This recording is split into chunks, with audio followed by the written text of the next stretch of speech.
अस्सलाम वालेकुम। आप सब कैसे हैं?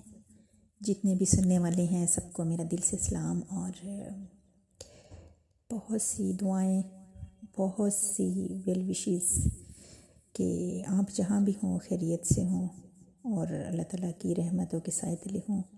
तमाम दुख तकलीफ़ों से हमेशा दूर रहें। जो पा नहीं सकते उसे अल्लाह ताला आपके मुकद्दर में लिख दे। इलाही आमीन।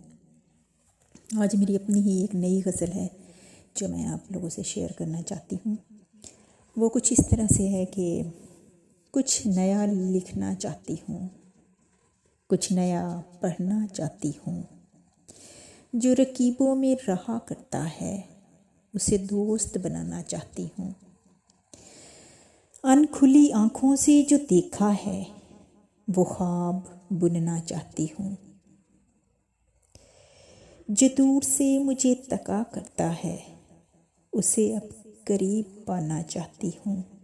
ऐ दुश्मन ज़रा गौर से सुनो, मरासिम अब दोस्ताना चाहती हूँ। सारी रंजशें मिटा डालें इति ज़िंदगी का नया मोड़ मोड़ना चाहती हूँ।